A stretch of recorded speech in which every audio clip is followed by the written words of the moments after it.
अढ़ैया, ओ अढ़ैया, काल चक्र अपनी गति से चल रहा है और चैत्र मास की वो एकादशी निकट आ रही है जिसका फल अनंत है। इस बार की एकादशी सामान्य नहीं होगी। जी गुरुदेव, आपके चरणों में प्रणाम। आज्ञा दीजिए बाबा, इस तुच्छ सेवक के लिए क्या सेवा है? क्या कुटिया की लिपाई करनी है या गायों के लिए चारा लाना है? नहीं अढ़ैया, इस बार सेवा बड़ी है। आने वाली एकादशी का संपूर्ण भंडारा, पूरे गांव और आश्रम के संतों के भोजन की व्यवस्था, दक्षिणा और ठाकुर जी का भोग सब तेरे जिम्मे है। गुरुदेव, इसमें मुझे क्या मिलता है?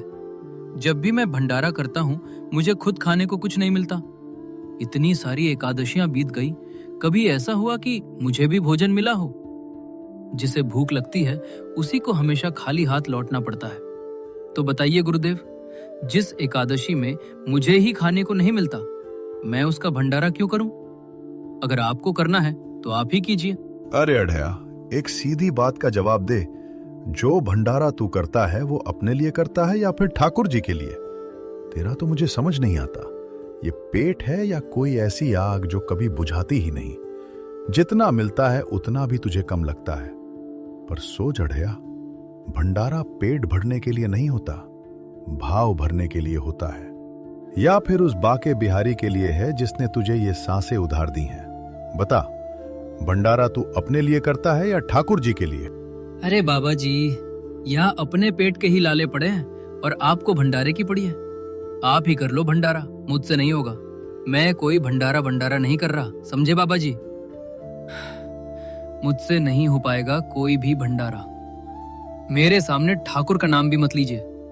यही वही ठाकुर है ना जिन्होंने मेरी फसल चोरी की थी, मुझे पागल बनाया था, बच्चा समझकर, मूर्ख बनाकर। सबके सामने मुझे बेवकूफ बनाया गया और मैं चुपचाप देखता रह गया।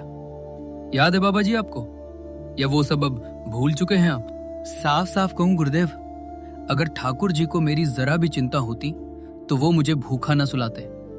जब पेट में आग लगी हो तो ठाकुर जी के नाम का ढोल मैं किस खुशी में पीटूं? और एक बात और सुन लीजिए, अगर मैं ही नहीं बचा तो आपकी ये सेवा आखिर करेगा कौन?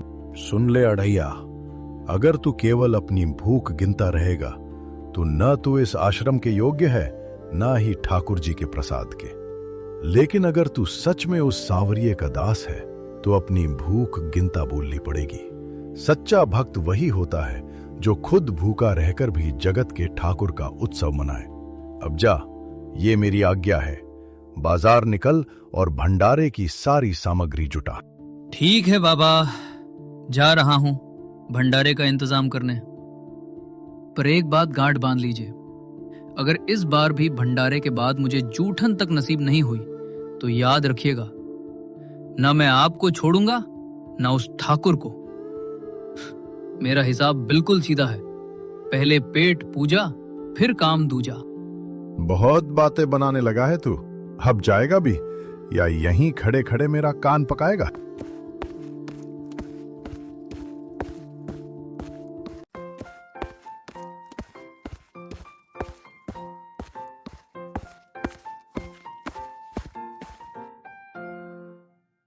आज मैं भंडारे का सारा सामान लूंगा, कोई भी चीज नहीं छोड़ूंगा। पिछली बार जो भूल हुई थी, इस बार उसे बिल्कुल दोहराऊंगा नहीं।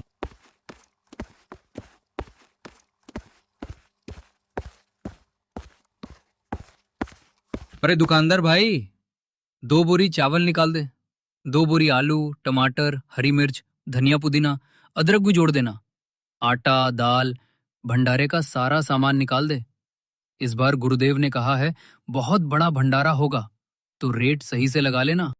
अरे अब ब्राह्मण, तुम पहले भी तो भंडारे का सामान ले जा चुके हो। बताओ, क्या हमने कभी आज तक तुम्हें गलत रेट लगाया है? तुम ऐसी बातें करते हो मानो हम यहाँ लूटने ही बैठे हो। अरे भाई, हम भी तो इसी गांव के हैं। अढ़ैया की सादगी और उसकी जिद के आगे दुकानदार भी हार गया। सामान बांधते बांधते सूरज ढल चुका था और धीरे धीरे घनी काली रात उतर आई। आश्रम अभी भी मीलों दूर था। राधे, देखो मेरा वो अढ़ैया फिर से परीक्षा के मैदान में है। कितना भोला है, मुझे ही धमकी देकर काम करवा रहा है। क्यों ना इस बार उसे थोड़ा और भटकाया जाए, थोड़ा और घुमाएं उसे। नहीं प्रभु, अब और नहीं। वो अढ़ैया बहुत भोला है। पिछली बार आपने उसकी पूरी फसल नष्ट कर दी थी, केवल उसकी परीक्षा लेने के लिए। फिर भी उसने एक उफ तक नहीं की। उसका हृदय अत्यंत कोमल है प्रभु, कृपा करके उसे और कष्ट मत दीजिए। प्रिय, जो जितना अपना होता है उसकी परीक्षा उतनी ही कठिन होती है। तुम बस देखती रहो। आज की रात अढ़ैया के जीवन की सबसे यादगार रात बनने वाली है। मैं स्वयं जा रहा हूँ। इतना कहकर श्री कृष्ण जी ने एक अमीर सेठ का रूप धारण किया और उसी मार्ग पर पहुंच गए। उसी रास्ते से अढ़ैया ब्राह्मण अपनी बैलगाड़ी हाँकता हुआ आ रहा था।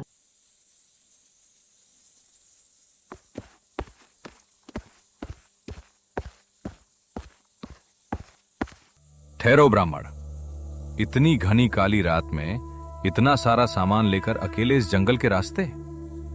कहां जाने का इरादा है और नाम क्या है तुम्हारा? अरे सेठ जी, डरा ही दिया आपने। मेरा नाम अढ़ैया ब्राह्मण है, आश्रम का सेवक हूँ। एकादशी के भंडारे का सामान लेकर लौट रहा हूँ। पांव थक गए हैं, शरीर जवाब दे रहा है, पर गुरु की आज्ञा है। अरे बेटा, इतनी दूर इस घोर अंधेरे में जाना ठीक नहीं। जंगली जानवरों का भी खतरा है। देखो, पास ही मेरी घर है। आज की रात यहीं विश्राम कर लो। सुबह होते ही ताजा दम होकर निकल जाना। ठाकुर जी भी तो यही चाहेंगे कि उनका भक्त सुरक्षित रहे। अढ़ैया थकान से चूर हो चुका था। सेठ की मीठी बातों में आकर उसने हामी भर दी। उसे क्या पता था, जिस ठाकुर को वो धमकी दे रहा था वही ठाकुर आज उसकी नींद का पहरा देने आया है। और देखते ही देखते अढ़ैया गहरी नींद में डूब जाता है।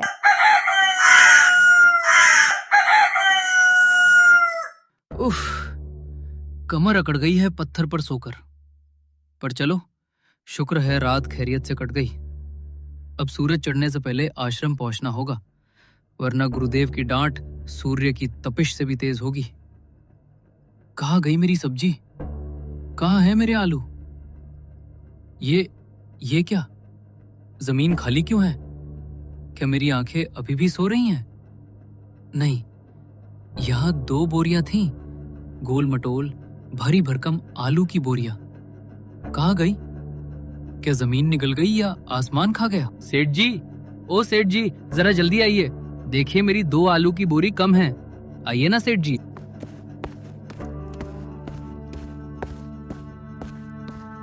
क्या है? क्यों सुबह सुबह चिल्लाकर अपशकुन कर रहा है? चैन से सोने भी नहीं देता। सेठ जी, मजाक छोड़िए। मेरी 2 बोरी आलू गायब हो गई हैं। रात भर तो मैं आपके ही घर में था। यहाँ तो परिंदा भी पर नहीं मार सकता। फिर वो बोरियां गई कहाँ? कहीं ऐसा तो नहीं कि भूलवश आपके नौकरों ने उन्हें अंदर रखवा दिया हो? अपनी जबान को लगाम दे ब्राह्मण। तू कहना क्या चाहता है कि मैं इस शहर का सबसे बड़ा सेठ तेरे 2 कौड़ी के आलूओं की चोरी करूंगा? मैंने तुझे शरण दी, रात भर अपने घर में ठहराया, और यही मेरी सबसे बड़ी भूल थी। अब तू मुझ पर ही कीचड़ उछाल रहा है। नहीं सेठ जी, मेरा वो मतलब नहीं था। मैं तो बस बहुत हुआ। अगर एक पल भी यहां और रुका ना तो अपने पहलवानों से कहकर तेरी हड्डियां तोड़वा दूंगा। निकल यहां से, भिखारी कहीं का। चोर को कहो चोरी करने और शाह को कहो जागते रहने। चल, भाग यहां से।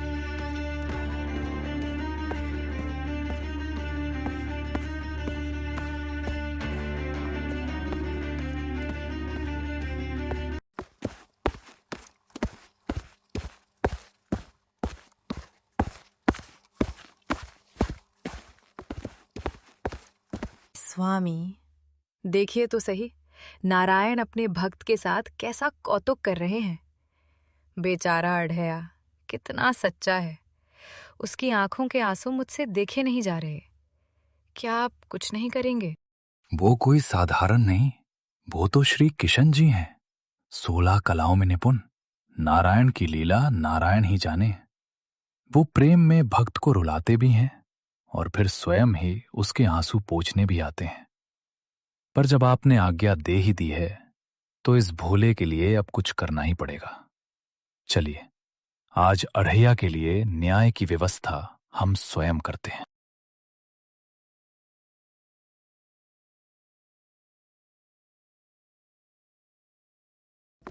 हे गुरुदेव, आपने मुझे कैसी मुसीबत में डाल दिया। खाली हाथ आश्रम पहुंचा तो सब यही कहेंगे, बहाने बना रहा है, खुद ही आलू खा गया होगा।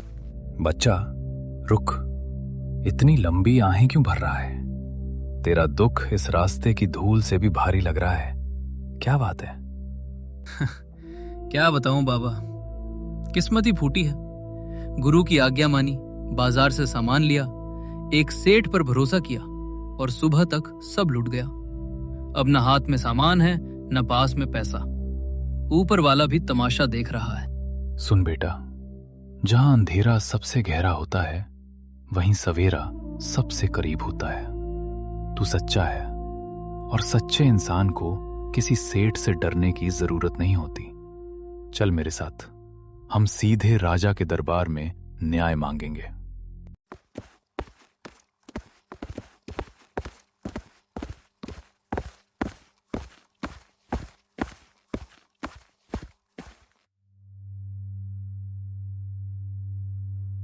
बोलो ब्राह्मण, क्या कष्ट है?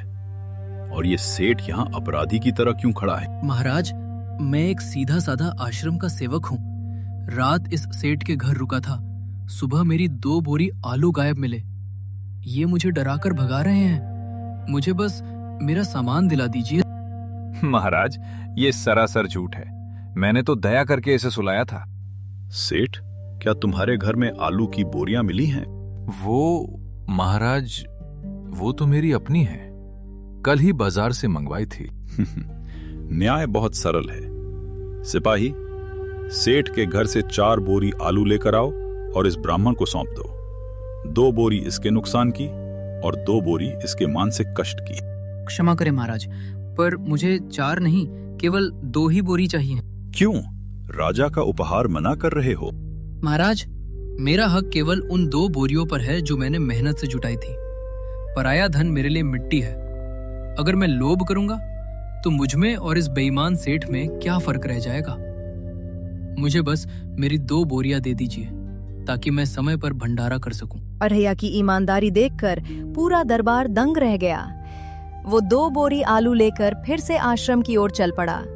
लेकिन उसे क्या पता था कि रास्ते में अभी एक और बड़ी परीक्षा उसका इंतजार कर रही थी। क्या अढ़ैया समय पर पहुंच पाएगा?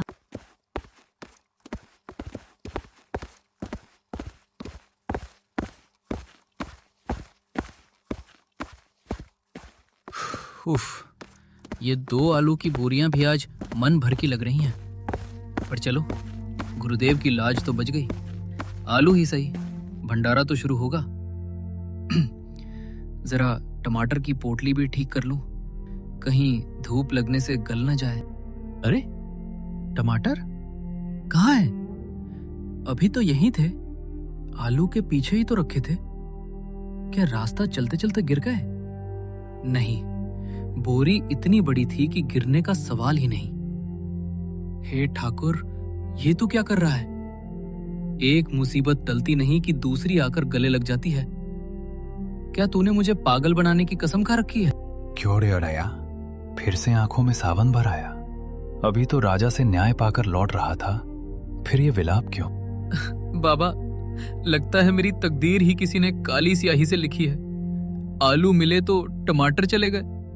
बिना टमाटर के भंडारे की सब्जी में वो स्वाद कहाँ?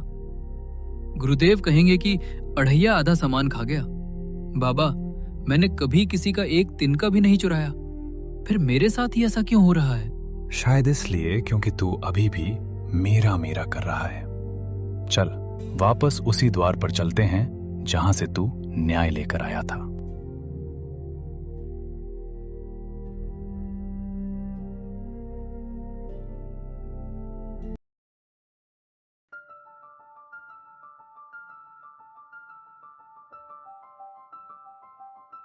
अरे, ये ब्राह्मण तो छिपकू निकला। अब क्या मांग में आए हो? क्या अब मेरे घर की दीवारें भी तुम्हारी हैं? सेठ जी, मैं विनती करता हूँ, मेरी टमाटर की बोरी भी आपके यहाँ ही रह गई है। वो भंडार का सामान है, उसे रख के आपको क्या मिलेगा? दे दीजिए सेठ जी, पुण्य मिलेगा आपको। पुण्य? अरे मूर्ख, मेरे खेतों में हजारों मन टमाटर लाल होकर लटक रहे हैं। मैं तेरे सड़े गले टमाटरों का क्या करूंगा? जा, यहां से दफा हो जा, वरना इस बार सीधा जेल भिजवाऊंगा। श्री किशन जी की लीला देखकर शिवजी भी कुछ न कर पा रहे थे। वे बस यही सोच रहे थे, अगर पार्वती जी ने अढ़ैया की सहायता करने का आदेश न दिया होता तो वे भी कैलाश में बैठकर श्री किशन जी की लीला निहार रहे होते। पर क्या करें, आदेश तो पार्वती जी का था। ब्राह्मण, तुम फिर आ गए। क्या राज दरबार को तुमने खेल का मैदान समझ लिया है? अब क्या समस्या है? महाराज, मैं झूठ नहीं बोल रहा। आलू के साथ टमाटर की बोरी भी थी, वो भी सेठ के पास ही रह गई है। मैं ब्राह्मण हूँ, असत्य बोलकर अपना धर्म नहीं बिगाड़ूंगा।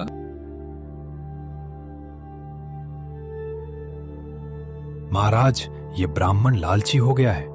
इसे लगा कि राजा दयालु है तो चलो सब कुछ लूट लें। ये सरासर अन्याय है। सेनापति, जाओ, इस सेठ के खेतों के टमाटर जांचो और साथ ही अढ़ैया ब्राह्मण के पहले से बचे हुए सामान की भी पूरी जांच करके मुझे रिपोर्ट दो।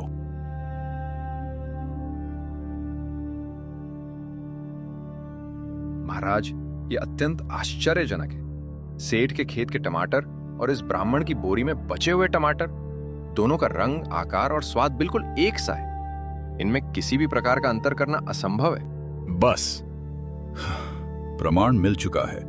अढ़ैया ब्राह्मण, तूने राज दरबार की दया का गलत फायदा उठाया है। तूने सेठ के टमाटरों को अपना बताने की धृष्टता की।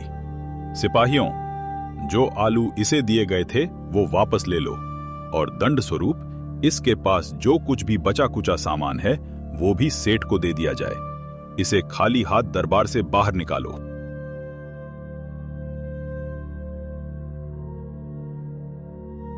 बाबा, ये क्या हुआ? न्याय मांगने आया था, जो अपना था वो भी खो बैठा। क्या यही आपका न्याय है? क्या यही आपके राजा का धर्म है? अढ़ैया, कभी कभी ईश्वर सब कुछ इसलिए छीन लेता है ताकि वो देख सके कि तेरे पास उसके सिवा और क्या बचा है। चुप रह और चल। ठीक है ठाकुर, तू जीत गया, मैं हार गया। तूने मुझे सबके सामने चोर साबित कर दिया ना। अब जा रहा हूं गुरुदेव के पास। अगर उन्होंने मुझे दुत्कारा तो याद रखना, तेरी मूर्तियों को यमुना में विसर्जित करके मैं भी वही जल समाधि ले लूंगा। अब आखिरी फैसला तेरे हाथ में है।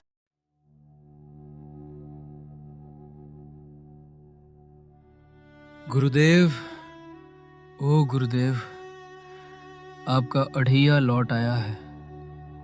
आ गए अढ़ैया। पूरे 2 दिन लगा दिए तूने। कल एकादशी का सूर्योदय होगा और सैकड़ों संत महात्मा इस द्वार पर भोजन की आशा में आएंगे। बता, कहाँ है भंडारे की सामग्री? कहाँ है वो आलू और टमाटर जिनकी तूने व्यवस्था की थी? गुरुदेव, मैं अपराधी हूँ। मैं सामान लाया था महाराज। मैंने अपनी पूरी शक्ति लगा दी थी, पर विधि को कुछ और ही मंजूर था। रास्ते में एक छली सेठ मिला। उसने पहले आलू की चोरियां की और जब मैं न्याय मांगने राजा के पास गया तो वहां से मेरे टमाटर भी छीन लिए गए। महाराज, राजा ने मुझे ही चोर करार देकर खाली हाथ निकाल दिया। मैं हार गया गुरुदेव। हार गया? तू नहीं हारा अढ़ैया। तूने इस आश्रम की परंपरा और विश्वास को हरा दिया। क्या तुझे लगता है कि मैं तेरी इन कहानियों पर विश्वास करूंगा? क्या तू ये कहना चाहता है कि पूरा संसार तेरे विरुद्ध हो गया और तेरा वो ठाकुर चुपचाप देखता रहा? सत्य यही है गुरुदेव। राजा के रूप में साक्षात अन्याय बैठा था। अब मेरे पास न धन है, न अन्न है और न ही मुंह दिखाने लायक सम्मान बचा है। तो फिर सुन ले अढ़ैया, इस आश्रम के इतिहास में आज तक कभी ऐसा नहीं हुआ कि एकादशी का चूल्हा न जला हो। पर अगर तू खाली हाथ आया है तो कल का भंडारा रद्द किया जाता है। कल कोई संत यहां भोजन नहीं पाएगा। जा, पूरे गांव में ढिंडोरा पीट दे कि अढ़ैया की लापरवाही के कारण ठाकुर जी आज भूखे रहेंगे। नहीं गुरुदेव, मुझे मार लीजिए, आश्रम से निकाल दीजिए, पर ठाकुर जी का भंडारा मत रोकिए। संतों की बद्दुआ मत लीजिए महाराज। भंडारा सामान से नहीं, भाव से होता है अड़ैया। और जिसके पास अपने ठाकुर पर भरोसा ही न बचा हो, उसके हाथ की रोटी ठाकुर स्वीकार नहीं करते। जिस दिन तेरा भरोसा अटूट होगा, उस दिन भंडारा अपने आप होगा। आज की रात इस आश्रम के लिए कलंक की रात है। प्रणाम गुरुदेव। क्षमा करें, पर क्या एक राही को इस दुखी आंगन में क्षण भर का विश्राम मिल सकता है? कौन हो तुम और इस समय यहाँ क्या कर रहे हो? यहाँ तो आज शोक का वातावरण है। मैं केवल एक यात्री हूं महाराज, जिसके पास संसार की कोई वस्तु नहीं, पर जिसके हृदय में सत्य का वास है। मैंने सुना कि यहाँ भंडारा रुक गया है। सत्य? अड़ैया भी सत्य का ही राग अलाप रहा है, पर सत्य से पेट नहीं भरता यात्री। भंडारे के लिए सामग्री चाहिए जो इसके पास नहीं है। महाराज, सत्य कभी महंगा नहीं होता, बस उसे पहचानने वाली आंखें चाहिए। ठाकुर के दरबार में धन की नहीं, केवल सत्य की मुद्रा चलती है। इस ब्राह्मण की आंखों में जो आंसू हैं, वो गंगा जल से भी पवित्र हैं। क्या आप इन आंसुओं का मोल नहीं जानते? शिवजी के इतना कहते ही अमीर सेठ और राजा सीधे गुरुदेव के आश्रम पहुंच जाते हैं।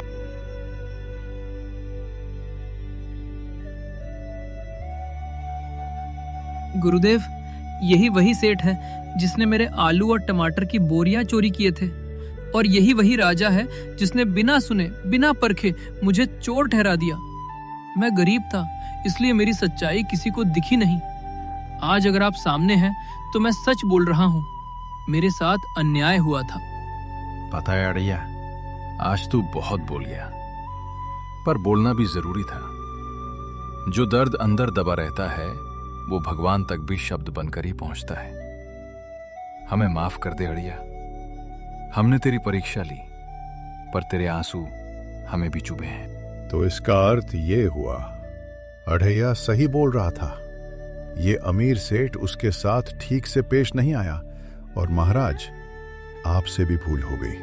आपने बिना पूरी सच्चाई जाने अड़ैया को झूठा करार दे दिया।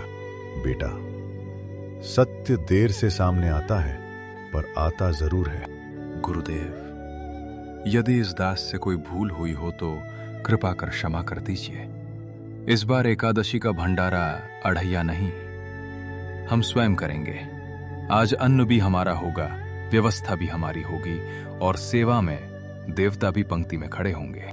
तभी अचानक सेठ और राजा अपने असली रूप में आते हैं। गुरुदेव और अड़ैया हाथ जोड़कर शिवजी, श्री कृष्ण जी और ब्रह्मा जी को श्रद्धा पूर्वक प्रणाम करते हैं। हे ठाकुर और ठाकुर के सर्वोच्च ठाकुर, मुझे क्षमा करें, मैंने आपका असली रूप पहचान नहीं पाया। ये लो अड़ैया, तुम्हारे आलू की बोरी, तुम्हारे टमाटर, तुम्हारी सब्जी, आटा, भंडारे का सारा सामान, और ये लो मेरी तरफ से एक बोरी सोने की मुद्रा है। अड़ैया, अब भंडारा रुकना नहीं चाहिए। ये सेवा जारी रहेगी, लोगों के लिए अन्न वितरित होता रहे, और तेरी भक्ति की ये कहानी हर किसी के दिल तक पहुंचे।